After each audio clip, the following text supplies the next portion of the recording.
নির্বাচন আর এক দফা। এই দফায় কার দফা রফা হবে সেটা নিয়ে আমাদের যেমন ভাবনা হচ্ছে, তার মধ্যে আবার এই রিমেল, এই ঝড় বৃষ্টি বাদলা এইসব নিয়ে একটা অদ্ভুত নির্বাচন করছি আমরা। প্রথম দফার নির্বাচনের মুহূর্তের মানে ঠিক আগে জলপাইগুড়ি কোচবিহার এলাকায় ব্যাপক ঝড় হয়ে গেল। হ্যাঁ, সেই রাতেই ছুটে গেলেন আমাদের মাননীয় মুখ্যমন্ত্রী। যাই হোক, সেখানে গিয়ে 20,000 টাকা করে সবাইকে দিয়ে টিয়ে যাই হোক সেখানে কিছু ভোট ম্যানেজ করে নিয়ে আসছিলেন।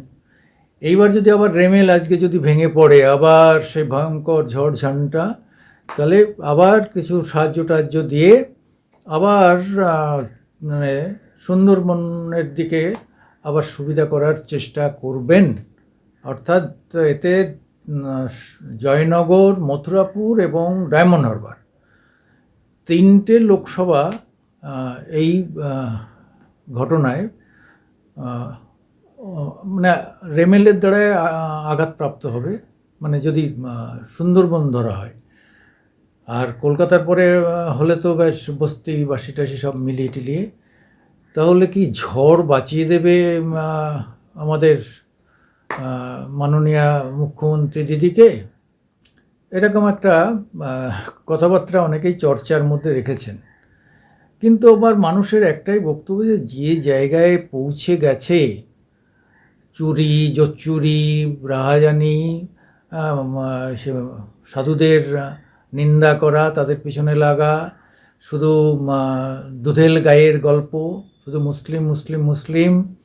এই তো দেখা গেল যে তাপস রায় বিজেপির হয়ে দাঁড়িয়েছেন উত্তর কলকাতায়, তা মুসলিম পাড়ার ওই কসাইখানার ওইখানকার কসাইদাররা বলছে যে তুমি কেন মুসলমান পাড়ায় এসছো।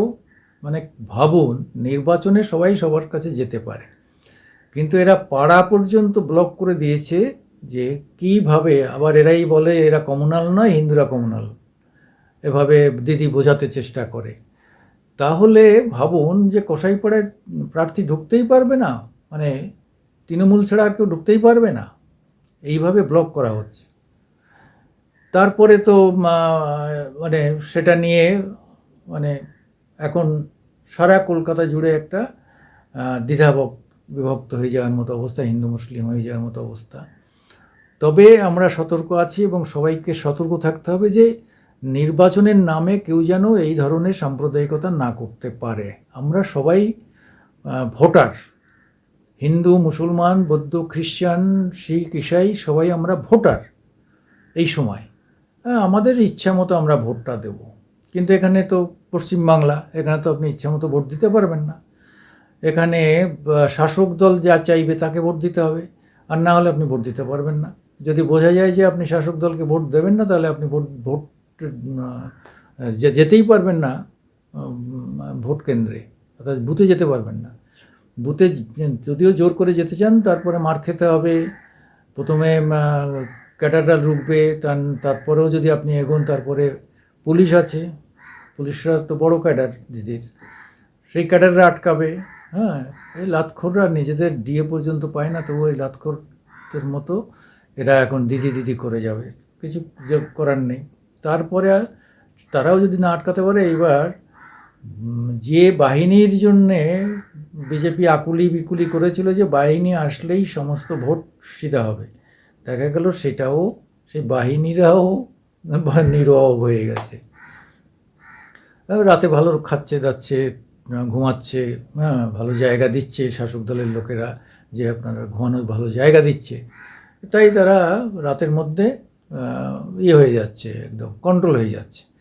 এবং সেটা বাধা দিতে গেলে বিজেপি মার খাবে, বা সিপিএম মার খাবে, বা অন্য কেউ মার খাবে। এইভাবে চেষ্টা করলেও যদি মানে 5,000 লোক বুথে যেতে পারে, তাহলে 3,000 আপনার বিরুদ্ধে যাবে, এটা প্রায় নিশ্চিত হয়ে গেছে। সেই জন্যে আজকে শুভেন্দু, আজকে দিলীপ ঘোষ, আজকে অগ্নিমিত্রা পাল, আজকে লকেট চ্যাটার্জি, যেভাবে দাপিয়ে বেড়াচ্ছে রেখা পাত্র, আরে বাপরে, একটা সাধারণ মেয়ে, সে যেভাবে দাপিয়ে বেড়াচ্ছে এখন নির্বাচনের বিভিন্ন জায়গায়, তাতে কিন্তু বোঝা যাচ্ছে যে এবার ভোটটা আর যতই চেষ্টা করুন না কেন, ভোটটা আর আটকানো যাচ্ছে না। বিরোধীদের বাক্সে ভোট পড়ছে, আর বিরোধীদের বাক্সে ভোট পড়লে ফলাফলটাও আর আপনার 22টা থাকছে না, ওটা অনেক নিচে নেমে আসবে। এটাই প্রাথমিকভাবে সবাই করছে। আমরা এখন যেহেতু মডেল কোড অফ কন্ডাক্ট আছে, আমরা এই মুহূর্তে নাম ধরে ধরে বলতে পারবো না, তবুও তার যে 22টা থাকবে না, 22-এর নিচে নেমে আসবে, এটা পরিষ্কার। হ্যাঁ, পিকে কি বলছেন না বলছেন এটা নিয়ে হইচই করার দরকার নেই, কিন্তু মানুষ যেটা বলছে তাতে বোঝা যাচ্ছে। আর যেখানে বিভিন্ন জায়গায় কাউন্টার করছে, আগে বিজেপি 2021 সালে বিজেপি কাউন্টারই করতে পারেনি কোনো জায়গায়, দাঁত ফোটাতে পারেনি। এবার কিন্তু তারা সমানে সমানে সব জায়গায় লড়াই করছে। সিপিএম যেখানে শক্তি আছে সেও শক্তি প্রদর্শন করছে, সেও কাউকে ছাড়ছে না। দীপশিতার মতো একটা লোক কল্যাণ ব্যানার্জিকে যা তা বলে দিল, নাকানি চুবানি খাইয়ে দিচ্ছে। তা এইরকম করে যদি আজকে বিরোধীরা মোটামুটি একটা ভালো জায়গায় এসে যায়, তাহলে কী হবে সেটা বোঝা মুশকিল। আমি সুকুমার দেবনাথ, মামাটি মানুষ ইউটিউবের, আপনারা একটু লাইকস দেবেন, আপনারা একটু সাবস্ক্রাইব করবেন। আপনাদের সাহায্য খুব দরকার, খুব দরকার। নমস্কার।